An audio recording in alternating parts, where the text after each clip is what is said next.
صفحہ نمبر 315۔ زندگی میں ہی مسلمان اپنا کفن تیار کر چھوڑے، اس کی گنجائش ہے۔ نبی کریم صلی اللہ علیہ وسلم کی خاموشی آپ صلی اللہ علیہ وسلم کا اقرار شمار ہوتی ہے۔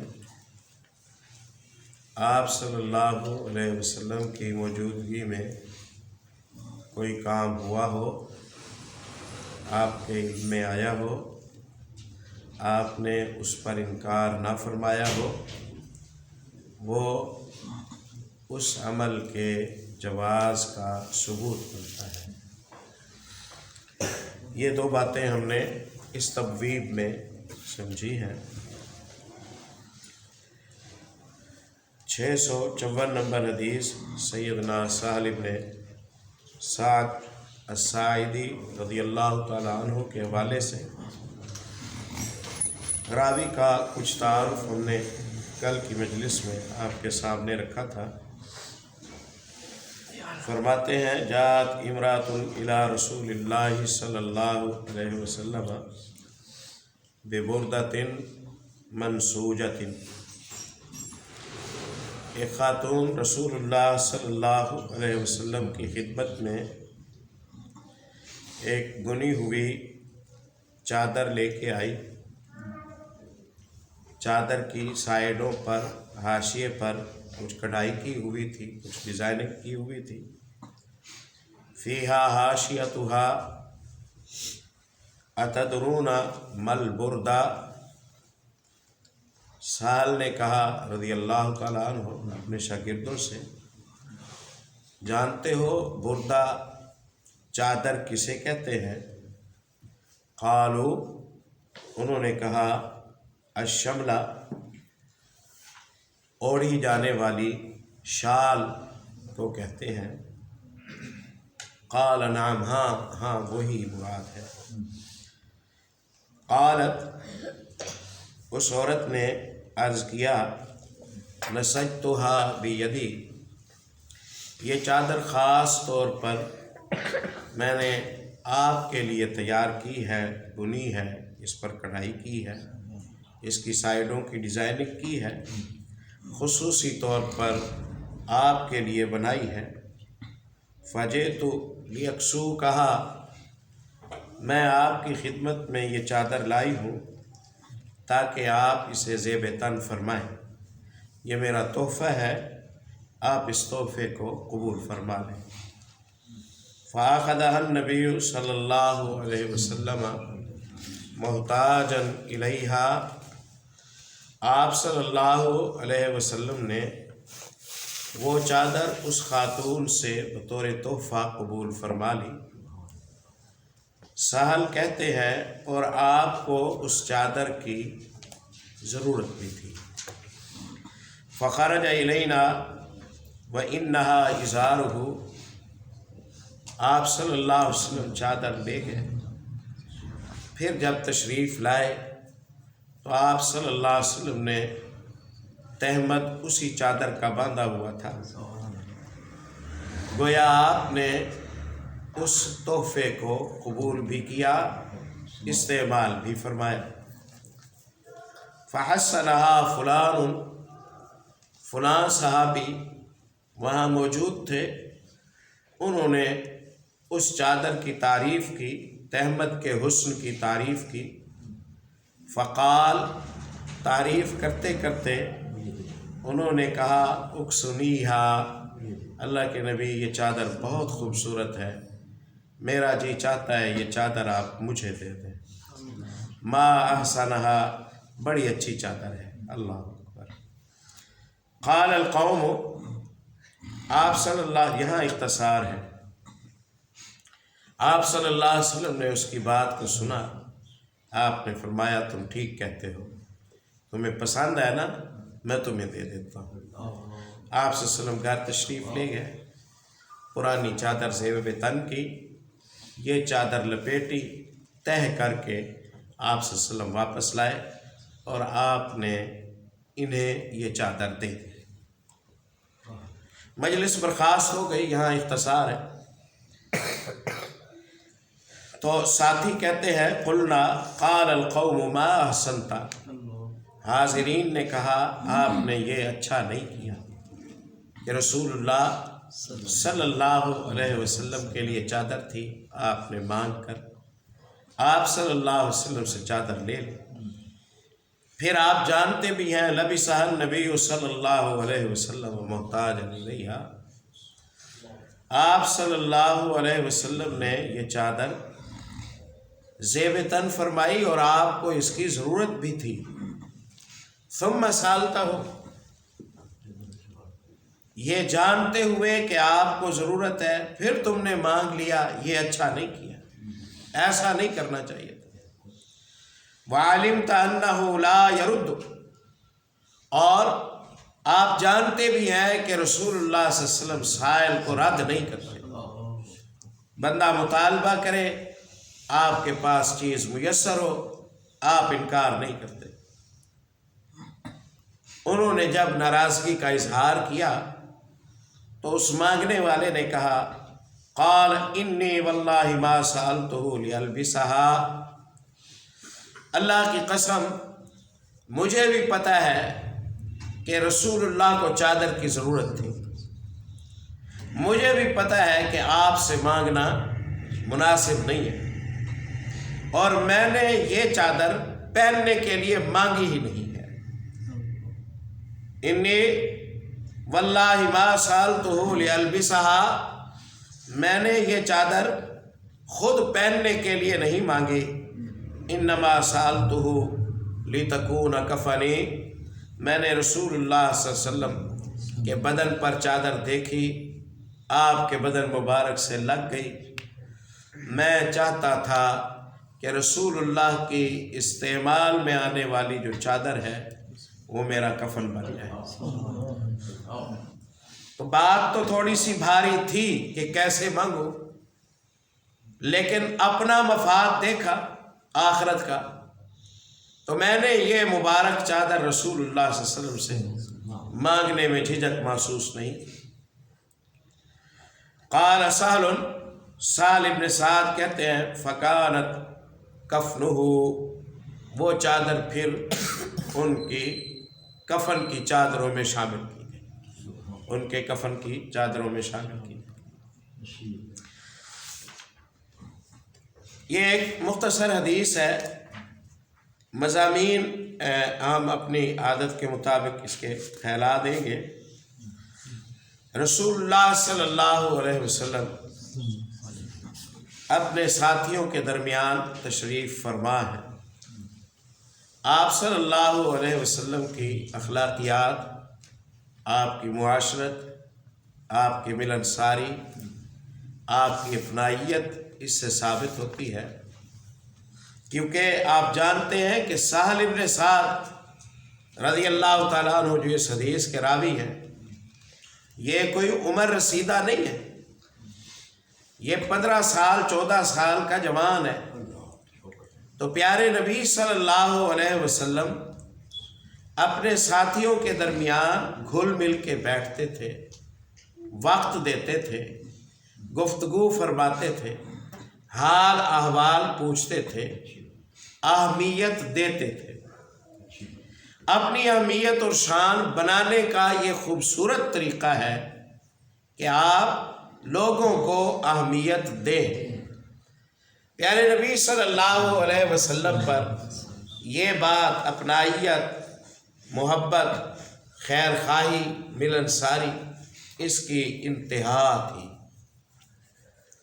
آپ صلی اللہ علیہ وسلم پہچان میں نہیں آتے تھے کہ کون آقا، کون غلام، کون نبی، کون امتی۔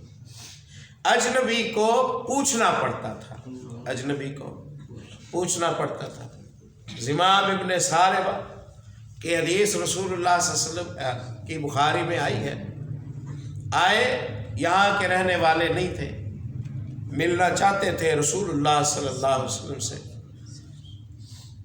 سواری کو بٹھایا، مجلس میں کئی لوگ موجود ہیں، کہا